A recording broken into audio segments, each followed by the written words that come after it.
Welcome back to Biz Audio, and today we're joined by a true legend in Australian radio and media, Mark Hine. After starting his career as a motor mechanic, Mark soon pivoted, seizing an opportunity as an advertising copywriter at his local station 3TR, now known as TRFM.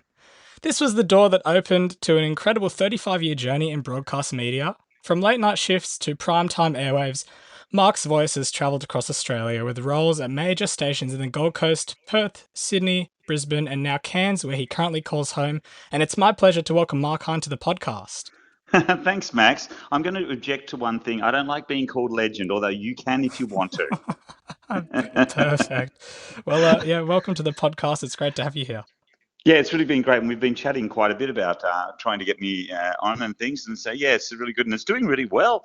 I listen to to all sorts of ones, but the other day you did a breakdown of the ratings. I thought that was really great, and yeah, it's a great service. So keep going. Oh, thank you so much. And the first question, as always, I think I ask this to most of the people I interview. What was it that first drew you to radio? Well, I was at high school, and we had a little radio club at high school, and I really loved it. And part of it was I actually really enjoyed the spoken word and the what it could create in your mind. And I would go to bed listening to radio stations, and then as I got older, my brother lived in Melbourne, and he would send me cassettes of John Peters, who was working Triple M nights at that stage and doing this crazy show. And I loved that, and I would listen to it. And then when I eventually got into radio, I sounded like a poor man's John Peters doing the same thing at 3TR. And yeah, that's how I sort of got, and that's how I fell in love with it. So it was listening to other radio announcers that made me go, oh, this is something I'd really love to do. Oh, that's great. And would you recommend, if anyone wants to start off in the industry, doing that first, listening and practicing air checks and stuff like that? Absolutely, and that's the best way to do it. But what you're doing is a really great thing as well. There are so many more options nowadays, and realistically, will radio be around forever? I hope so, but it may not. It may morph and change into podcasts or whatever else is on the future. But learn about being a good communicator first and foremost.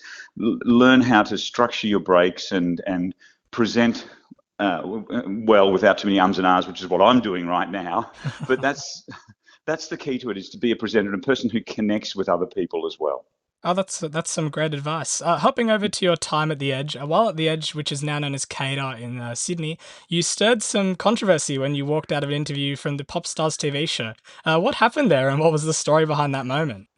Well, it was the most ridiculous thing that I've ever done. And it's like, let me just lay it out there. And you can find it on YouTube if you go looking hard enough. And the comments on there are going, who is this guy? Anyway, look, what was happening at that stage, you have to remember, is that was the very first of the manufactured bands that they'd ever done in this country. And at that stage, the show had become quite bland and saccharine. And I was taking in the other side of it, going, I'm the independent rock guy. I like music that, grew up in pubs and bands that were together and not these manufactured pop bands. So they sort of caught wind of that.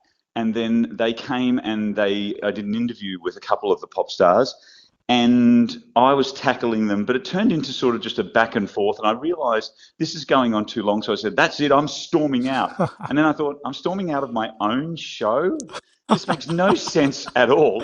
Luckily, I had a partner, Jo Abbey. She's a great person. We keep in touch with her. And she took over the show. And I went into the boardroom. While I was in the boardroom, they've gone, keep the anger going. Come on, remember, you're really angry and stuff. Because I was almost laughing. Yeah. And I did that. And yeah, and it sort of, and then they promoted it for the whole week, and it was the biggest show here in Australia. And it's like, oh, and someone got angry. And I was receiving calls from other radio stations going, oh, you the grumpy guy on TV. Yeah, I've seen some of the comments on YouTube. They're all against you. That's, you know what, it was a role I was playing, and that's perfectly fine. The funniest thing is, with these other radio announcers ringing me and having a shot at me, it was like what I was doing to them. It was like, oh, the boots on the other foot. But I've always enjoyed radio, and that part about it was so much fun as well. And it was like, sometimes it's nice to be the villain. Oh, yeah, of course. And jumping over to your time in Brisbane, which, correct me if I'm wrong, was majority of your radio career. Brisbane radio in particular, has changed a lot. What do you miss about the old days, and what excites you about today?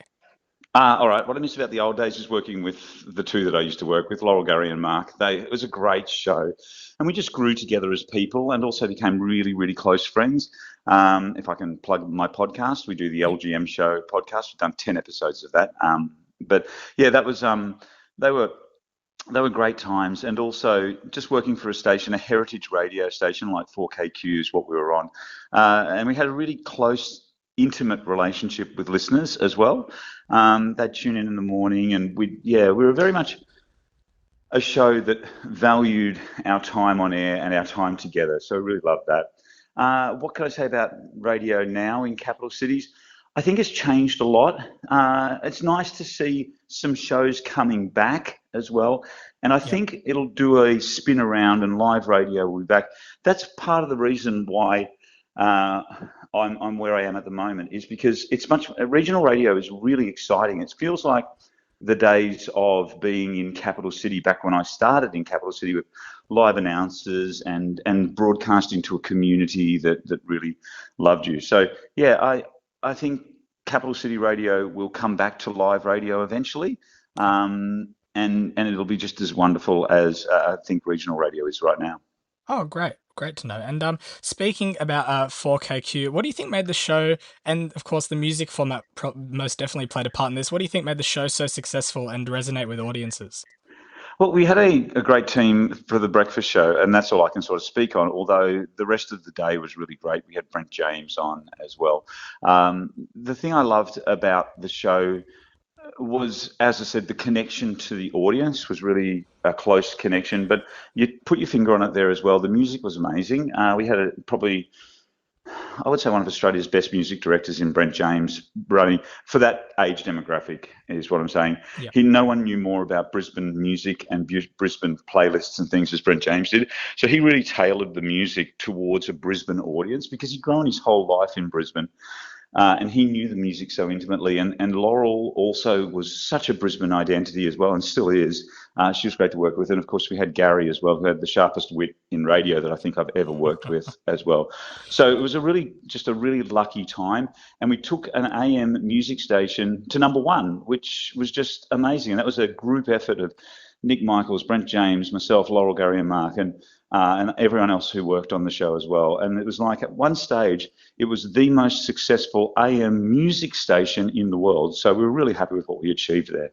Wow. And of course, if people are tuning in, they don't know, 4KQ was sold off to the Sports Entertainment Network in 2022 and is now a 24/7 sports station. Over the years, you've had the chance to meet some major music artists. Who stands out the most in your memory and why? Well, Courtney Love, that was pretty strange interview. I rolled up to the interview. It was at a hotel, and I was setting up all my gear on a table. And she was over doing a video interview with, actually, Phil O'Neill was doing the interview. Ugly Phil. Great guy. Yeah, Ugly Phil, great guy.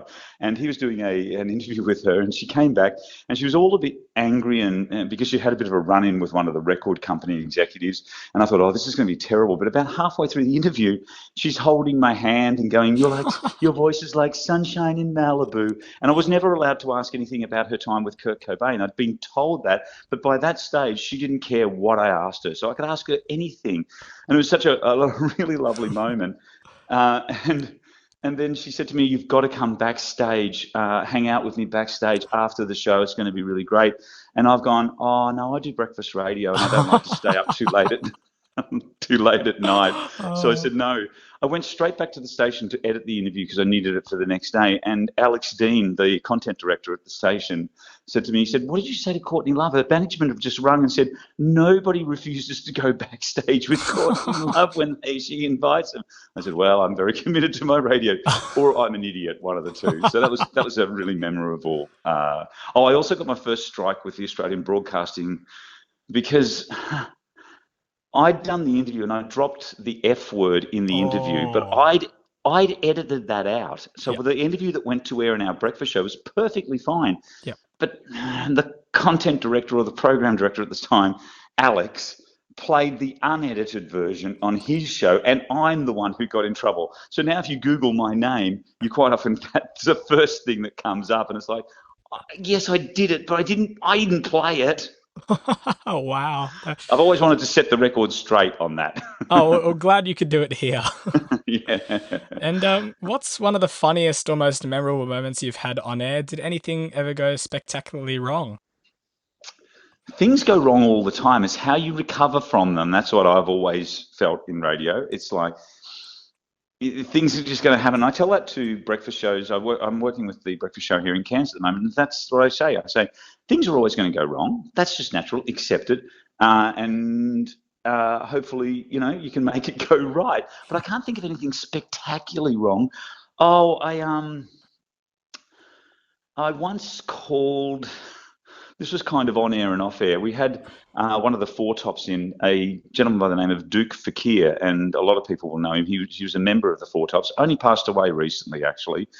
And I was doing an interview with him on air with Laurel and Gary. Laurel and Gary went out of the room because we were during one of his songs. And while we were sitting in there, I said to Duke, I said, "Oh, did your wife come over to Australia with you?" And he's gone, "Oh, no, no, no. She's a brass student and she's had to stay over in America." And I went, "Oh, right." And then the guys came in and they sat down and I said, "Oh, I was just chatting to Duke and he said his wife's a prostitute." And both their jaws have dropped on the ground. And Duke's looked at me and he's gone, "I said prosecutor, not prostitute, you idiot." Now, that didn't actually go to air, but yeah, I've had a long-running habit of putting my foot in my mouth. Oh gosh, yeah. Thank God that didn't go to air. That would have been a second strike. He probably talked about it and said some stupid idiot in Australia called my wife a prostitute. Oh dear. Oh dear. Anyway, he was a lovely, lovely guy, and he had a good laugh about it. And he will be sorely missed. One of the greatest members of, the Four Tops. Oh well, that's great, and of course you've interviewed many people in your time. But switching over to your new venture in regional radio back at ARN, what makes regional radio different and in some ways better than metro radio? Yeah, I mentioned it before, but I really think regional is where it's at. It's great because you can. I'm doing my first content director's role. That's the role that I have in Cairns of two stations, and I really believe that you can do a lot more in regional radio, in that you've got an audience and they're quite passionate. Regional listeners are. There's not as many distractions to listen to. I mean, obviously they get podcasts and all those sort of things, but it just seems more community based and community felt. And that's how I felt when I first started in radio. I actually really, really enjoy it, and there's a lot more creativity you can do. You're not so pressured with ratings pressure because there's only one a year where I am at the moment rather than 8 a year. So when you're always in ratings, it's always got one eye over your shoulder, which can and can't be good as well. But I just love the fact that also it's quite a small team. And the other thing that I've really learned in regional radio, and I recommend anyone starting their career do the old thing of go to smaller stations and work your way up to bigger stations, because you learn everything from the ground up. For example, I've been filling in at the moment for our general manager. So I've been doing that role and talking to people about sales, which I've never really done a lot of before. I'm highly into the shows on the radio station. So the breakfast shows, the drive and the morning shows as well. So there's that. And also, the technician the other day asked me, could I come out and help him fix the antenna? He needed an extra person, or put an air conditioning unit into the antenna. So you learn technical areas as well. You do everything, and that's a really wonderful way of learning about this great career from the inside out. And of course, correct me if I'm wrong, but you get to do a bit of everything in regional radio. I do. I'm doing announcing as well. Oh, great. So great. yeah. So sometimes they say, "Oh, look, we need an announcer to fill in," and not just necessarily our station. We might need a mornings person for a few stations, and I'll do some voice tracking for that as well. So yeah, you do everything in radio, regional radio. I do believe regional radio is so much fun. It used to be a way of training yourself to get to capital city radio, but now there aren't as many jobs in capital city radio anymore. And you may look at regional and go, hey, that's the spot for me, because I get to do what I want to do and create something really great. And as content director for ARN Cairns, what's your vision for regional radio in 2026 and beyond? Keep growing. That's the thing. We're in a competitive market. We have SCA stations here in town. So my role as content director is to make sure that the station remains on top, which is where we are, and continues to grow. And we see some great positive growth as far as ratings go. So that's where I'm really working towards. But as far as regional radio, I just think it'll get better and better as it goes along. Because, as I said, for the reasons that I mentioned before, there are so many things that you can do in regional radio that you can't really do in capital city. Oh, great, great. And of course, I spoke to Brad from ARN just last week, and of course, he said, don't start in a metro station, build it up from regional. And I'm glad to see that you've backed that up too. Totally. Yeah, that's exactly right. That's how I started, and that's how we've been doing it for a long time. A lot of people go and do a course in a radio course, they used to, and then they would sort of get a job in regional radio and then move their way up. But there are other avenues now, like you could have a really great podcast and broadcast. It's about learning how to be a communicator. And if you can't do that on a podcast, you can do that in regional radio. And people will quickly tell you if you're not hitting the mark or you are hitting the mark. And speaking of a podcast there for a sec, what inspired you and the team to reunite for the Classic Conversations podcast? Oh, yeah, that was really great. Well, we had all these great interviews that we just had sitting around. But the main reason was that we just wanted to be together again. It's really fun, and as soon as we'd spent about a year away from each other and hadn't hardly talked a lot. Oh, Gary and I caught up quite a bit, and Laurel and I would catch up sporadically. She's quite busy, and so is Gary. He's got a lot of TV to watch. But we actually really missed each other, and because we'd spent so long together being friends on the radio, and we spent like 20 years together, and you're not. That's hard because you're learning intimate things about each other, and it's a really intimate relationship in a breakfast show. You sit there, and while the songs are playing, you're talking about your lives. You might have a tough time going with your family or whatever, and you get through it all. But by the end of it, we were just such great friends that we just went, let's do a podcast where we just sort of chat to each other, and if people want to hear it, well, they can hear it. And it's targeted at ex-4KQ listeners who enjoy it, but also international people may go, hey, this is cool because it's got someone like Barry Gibb, and we'll replay an interview of all these great interviews that we have. Of course, and the 4KQ listener base is still very much alive. I think the 4KQ Facebook page is still, the 4KQ Friends is still very active, so it's great to see that the community is still intact after all these years. Yeah, it's really cute, and we were just incredibly lucky to be working at a radio station at the right time. There was a great station, and we had great people, and we loved what we did. So that was the main reason that we put together the podcast. And we've done one season, and we're talking about doing a second one. It's a matter of nailing down everyone in the same place. But I will be coming back and forth to Brisbane every second week or so during the football season, because that's my other passion, is the Brisbane Lions. And I'm the ground announcer, which I've been doing for over 20 years. So I'm very keen to get back there and do that every second week whenever they've got a home game. Oh, that's great. Well, thank you so much for joining the show. And of course, you can listen to the Laurel, Gary and Mark Classic Conversations podcast on most podcasting platforms. And hopefully season 2 will come out soon. Yeah, well, I do too, because we really had a great time. Thanks, Max. Your podcast is awesome as well. It's great. Keep it going. It's really good to have a specific radio podcast. And from such a young guy like yourself, it's the only way for you is up, I think. Oh, I'll see you. I'll hire you at the radio station. How about that? Oh, thank you. I can do afternoons at some point. Oh, we got Dylan. He's really good. So maybe I'll carve out a nighttime show. But we might have to kick off Jonesy and Amanda and Kyle and Jackie O. And yeah, we'll slot you in somewhere there. Oh, thank you so much. I'll chat soon.